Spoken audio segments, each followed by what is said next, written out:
Oke guys, ini solar panel kita. Ini kita punya controller. Oke, so last video saya sudah ada buat tes untuk ini solar panel. So dia memang 100 watt lah. So kadang-kadang dalam iklan kena tulis 250 watt. So itu tidak betul lah.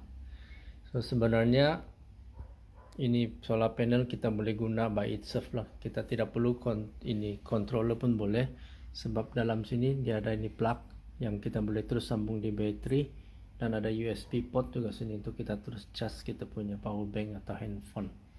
So tidak digalakkan terus charge handphone lah, nanti handphone rosak. Sebaik-baiknya kamu charge power bank baru charge di handphone. Okay, so kenapa kita perlu controller? So actually controller, tujuan controller ialah supaya kita punya bateri tidak overcharge. Dia akan cut off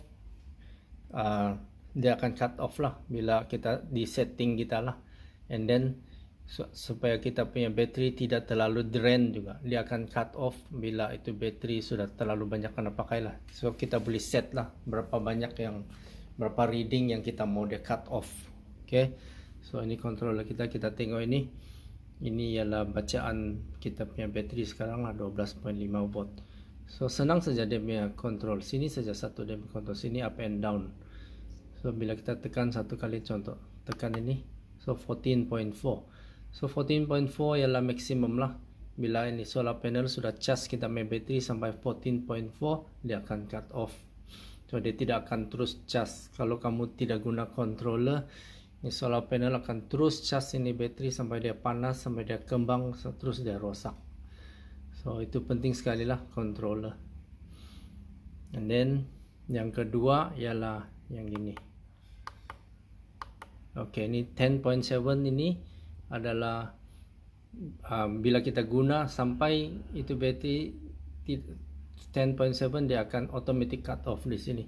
So power tidak akan keluar lagi, lampung-lampung dan application kita semua tidak akan marak lah bila kita punya bateri sudah digunakan sampai 10.7. So ini mengelakkan bateri kita terlalu low charge, because kalau bateri terlalu low charge dia akan cepat rosak, terutamanya bateri kereta. Kalau bateri solar kita boleh discharge sampai 50%, tapi bateri kereta seboleh-bolehnya sampai 10 volt saja, ataupun paling bagus sampai 12 saja. Jangan terlalu drain dia. Okay, setting dia begini, mudah saja. Contohnya kita tekan, kita cuma pilih di mana kita mau. Okay, untuk yang ini rendah ini, okay, kita tekan lama-lama. Bila dia blink kita plus up. Kalau kita mau 11 volt dia cut off, kita taruh 11 lah. Kalau kita mau 10.7, kita taruh 10.7 saja. So bila digunakan bateri sudah drain sampai 10.7, dia akan automatic cut off lah. So untuk yang cut off charging tu di sini dia cuma guna B1, B2 and B3. So B1 14.4 cut off, B2 14.2, B3 14.6. So kembali kepada kita punya controller, kamu tekan ni sampai kamu jumpa B1 atau B2 atau B3 lah, tinggal setting. Sekarang di B1, tekan lama-lama.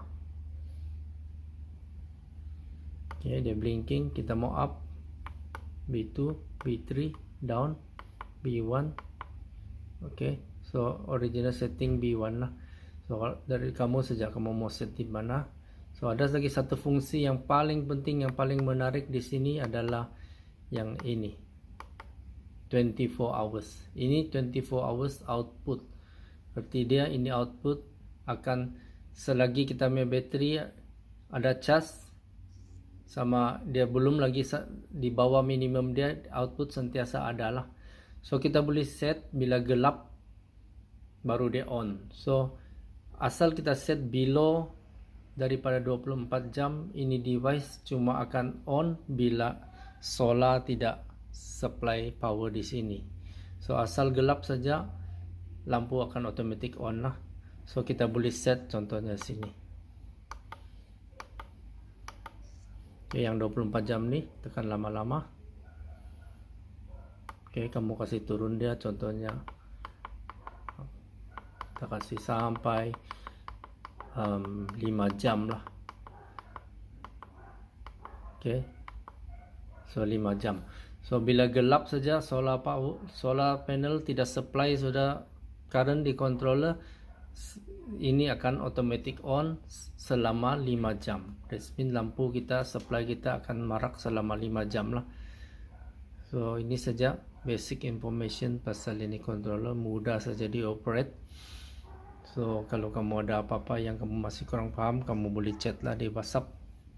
Okay, thank you. Sama sekarang ini tiada, kita setengah sambung di sini, tapi tiada menunjukkan yang ada supply lah. Actually dia punya watt yang masuk 4 watt saja, terlalu rendah, so dia tidak masuk.